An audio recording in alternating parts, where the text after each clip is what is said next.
అందరికీ నమస్కారం. నేను మీ పద్మలత కొఠి మరోమారు మీ ముందుకి. జీవితం బాగుండాలి.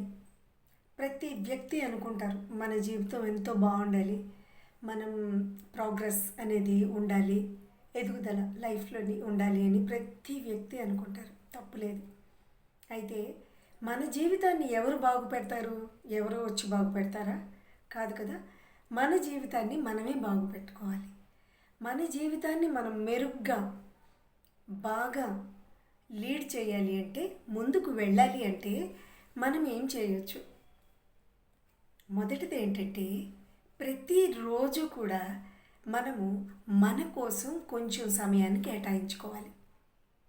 అంటే ఏంటంటే, ఈ బిజీ లైఫ్లో రోజంతా మనం అందరి కోసం అంటే మన ఇంట్లో వాళ్ళ కోసం మనం పని చేస్తాం. అలాగే మన ఏవైనా వృత్తి ఉద్యోగాలు ఉంటే దానికోసం చేస్తాం. అన్నీ అలా బిజీగా రోజంతా గడిచిపోతూ ఉంటుంది. కానీ మనము అవకాశం దొరికినప్పుడు కొంచెం సమయమైనా సరే మన కోసం, మన ఇష్టమైన పనుల కోసం మనము వినియోగించుకోవాలి. అది మొదటిది. రెండోది ఏంటంటే, ముఖ్యంగా థ్యాంక్స్ చెప్పడం అనేది నేర్చుకోవాలి. అంటే ధన్యవాదాలు చెప్పడం. మనకెవరైనా ఒక చిన్న పని చేసినా కూడా మనము అని ఊరుకుంటాం. లేదా ఎవరైనా చిన్న వ్యక్తులు లేదా చిన్న పని వాళ్ళు కానీ ఏదైనా పని చేశారనుకోండి, మనము పెద్దగా పట్టించుకోం. కానీ థ్యాంక్స్ చెప్పాలి ఎవరికైనా సరే.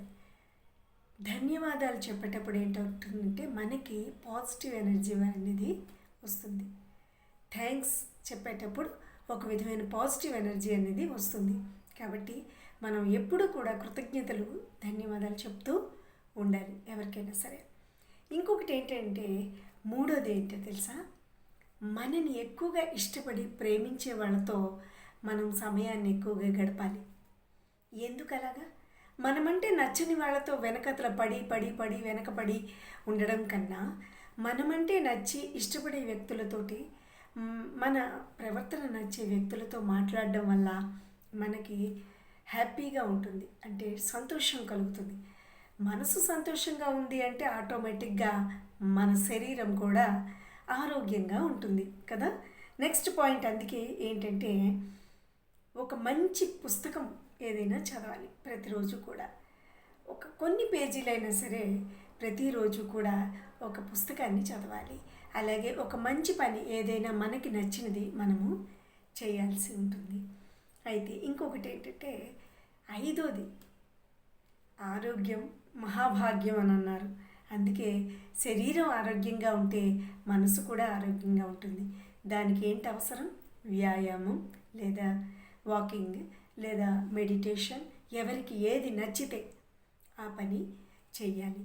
అలా చేసినప్పుడు మనం ఆరోగ్యంగా ఉంటాం, మన మనసు ఆరోగ్యంగా ఉంటుంది, శరీరం ఆరోగ్యంగా ఉంటుంది, మంచి థాట్స్ వస్తాయి, పాజిటివ్ థాట్స్ వస్తాయి. అనవసరమైన మాటలు, అనవసరమైనవేవి కూడా మన తలలోకి రావన్నమాట. ఇంకొకటి ఏంటంటే, 6 పాయింట్ ఏంటంటే, ఎప్పుడూ కూడా ఇంకొకరితో కంపేర్ చేసుకోకూడదు. అదేంటంటే, నీ ప్రయాణం నీదే, అంతే కదా. నీ ప్రయాణం నీది ప్రత్యేకమైనది ఎప్పుడూ కూడా అనుకోవాలి. మన ప్రయాణం మనది, మనం ప్రత్యేకమైన వాళ్ళం. నా ఆలోచనలు నావి, నా ఆలోచనలు ప్రత్యేకమైనవి, నేను ఇది చేద్దాం అనుకుంటున్నాను కాబట్టి నేను ఇచ్చేస్తాను అని అనుకోవాలి. అంతేగాని వాడేదో చేశాడు, వీడేదో చేశాడు, వీళ్ళేదో చేశారు అని చెప్పి మనం కానీ చేస్తే ఆ పని సక్సెస్ ఎప్పుడు కూడా అవ్వదు. ఎందుకు? దాంట్లో ఉండే లోటుపాట్లు మనకు సరిగా తెలియదు కాబట్టి. సో ఎప్పుడూ కూడా మన ప్రయాణం మనదే, ఒక్కళ్ళతో కంపేర్ చేసుకోవద్దు. కంపేర్ చేసుకొని మనం బాధపడడం వల్ల మరింత నెగటివిటీ మనకి వస్తుందన్నమాట. ఇంకొకటి ఏంటంటే, 8వ పాయింట్ ఏంటంటే, 7వ పాయింట్ ఇంకోటి, ఇతరులని ఎప్పుడు ప్రోత్సహించాలి. ఎవరైనా బాగుపడ్డారనుకోండి, ఏదైనా ఒక మంచి పని చేసి ఏదో వచ్చిందనుకోండి, మనలో చాలామంది జెలసీ ఫీల్ అవుతారు. అది చాలా తప్పు. ఎదుటి వ్యక్తుల్ని ఎప్పుడు ప్రోత్సహించాలి, మంచి మాటలు చెప్పాలి. మీరు ఇంకా ముందుకు వస్తారు, చాలా బాగా చేశారు అని మనము అంటూ ఉండాలి. అలా అనడం వలన మనలో ఉండే ఈర్ష్యని, ఎప్పుడు కూడా ద్వేషాలతో మనం ఉండకూడదు. అలా ఉంటే మనమే దహించుకుపోతాము. కాబట్టి ఎప్పుడు ఇతరులని మనము ప్రోత్సహిస్తూ ఉండాలండి. అలాగే ఎనిమిదవది ఏంటి తెలిసిన, చిన్న చిన్న లక్ష్యాలు పెట్టుకొని వాటిని సాధించి చాలా సంతోషంగా లైఫ్ని లీడ్ చేయాలి. చిన్న చిన్న లక్ష్యాలు, ఏదో పెద్ద లక్ష్యం ఉంటాయి, లైఫ్లో లక్ష్యాలు ఉంటాయి, కానీ ఆ లక్ష్యానికి చేరుకునే లోపల చిన్న చిన్న లక్ష్యాలు కూడా పెట్టుకుంటే మనం ఏంటంటే ఒక్కొక్కటి తీరుతూ ఉండంగానే, మనం అనుకున్న కోరికలు ఒక్కొక్కటి తీరుతూ ఉండాలనుకోండి, అప్పుడు చాలా సంతోషంగా మనము ఉంటామన్నమాట. మనం సంతోషంగా ఉన్నామనుకోండి, మన చుట్టుపక్కల ఉన్న వాళ్ళందరినీ మనం సంతోషంగా ఉంచగలం. ఎవరైతే ఉండలేరు అంటే, మనమంటే ఈర్ష్య ద్వేషాలు పడేవాళ్ళు ఎలాగో ఉండలేరు, వాళ్ళని మనం ఉంచలేము కూడా. కానీ సరైన వ్యక్తులు మన చుట్టూరా కానీ ఉన్నారు అంటే, మనం సంతోషంగా ఉంటే మన పాజిటివ్నెస్ అనేది చుట్టూరా ఉండే అందరికీ కూడా అది వ్యాపిస్తుంది. అలాగే 9వది ఏంటంటే, నీకు ఇష్టమైన పనులు చేయడానికి టైం కొంచెం కేటాయించాలి. మనకి ఇష్టమైన పనులు అంటే ఏంటి? ఫర్ ఎగ్జాంపుల్ నాకు అనుకోండి, గార్డెనింగ్ చేస్తాను, లేదు అంటే పాటలు పాడతాను, లేదు అంటే మంచి పుస్తకాలు చదువుతాను, లేదు అంటే ఏవైనా రాస్తాను, లేదు అంటే ఇంకా ఏవైనా మంచి మాటలు వాటి గురించి పాడ్కాస్ట్ వింటూ ఉంటాను, ఫైనాన్షియల్ మ్యాటర్స్ వింటూ ఉంటాను. అలాగే మంచి మంచివన్నీ కూడా, మనం మంచి మంచివి అంటే జీవితంలో మనకి ఎదగడానికి పనికొచ్చేవి, నలుగురికి మనం చెప్పడానికి పనికొచ్చేవి ఏవైనా ఉన్నవి మనం ఎప్పుడు కూడా వింటూ ఉండాలి. అలాగే మనం ఏంటంటే ఆ పనులు చేయడానికి ఇష్టపడాలి. ఏ పనైనా ఇష్టంతో చేస్తే కష్టం అనేది ఎప్పుడు కూడా అనిపించదనమాట. 10వ పాయింట్ ఏంటంటే, ప్రతిరోజు కూడా మనం నిద్రపోయేటప్పుడు దేవుడికి, చాలామందికి దండం పెట్టుకోవడం అలవాటు ఉంటుంది కదా. సరే, దేవుడి నమ్మకం ఉంటే దండం పెట్టుకోవచ్చు, లేదు అనుకోండి, అయినా కూడా ఏదో ఒక శక్తికి మనం కృతజ్ఞత చెప్పాలి. ప్రకృతి, మన చుట్టూరా ఉన్న ప్రకృతికి కూడా మనం కృతజ్ఞత చెప్పాలి. అయ్యా, ఈరోజు బాగా గడిచింది, రేపు ఉదయం కోసం నేను ఎదురు చూస్తున్నాను, మళ్ళీ నేను రేపు ఉదయం కొత్త ఉత్సాహంతో మళ్ళీ నిద్ర లేవాలి అని చెప్పి మనము అనుకోవాలి. అలా అనుకునేటప్పుడు మనలోని ఒక విధమైన పాజిటివ్నెస్, అలాగే శాంతి, హ్యాపీగా మనకి నిద్ర పట్టడం అనేది జరుగుతుంది.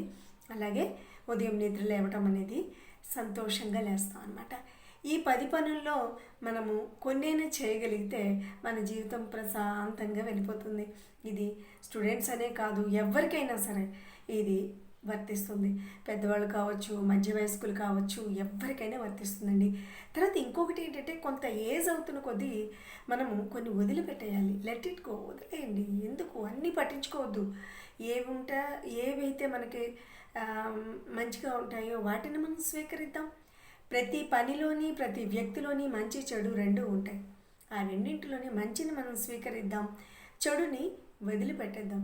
అది వాళ్ళ కర్మ, మనమేం చేయలేం కదా. కాబట్టి ఎవరిని కూడా మనము మార్చలేము. కాబట్టి ఎవరి కర్మని వాళ్ళు తెచ్చుకొని వస్తారు, ఎవరైనా సరే, మనమైనా సరే, ఎవరైనా సరే. కాబట్టి వాళ్ళ కర్మ వాళ్ళు అనుభవిస్తారు, లేదా వాళ్ళు ఏం చేసుకుంటారో మనకు అనవసరం.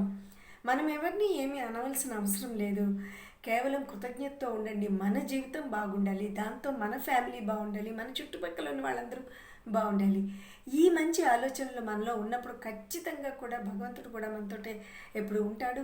అలాగే మనం ఏవేవైతే సాధించాలని అనుకుంటున్నామో ఖచ్చితంగా అన్నింటినీ సాధించగలము. థ్యాంక్ యూ వెరీ మచ్ అండి. మీ పద్మలత కొఠి.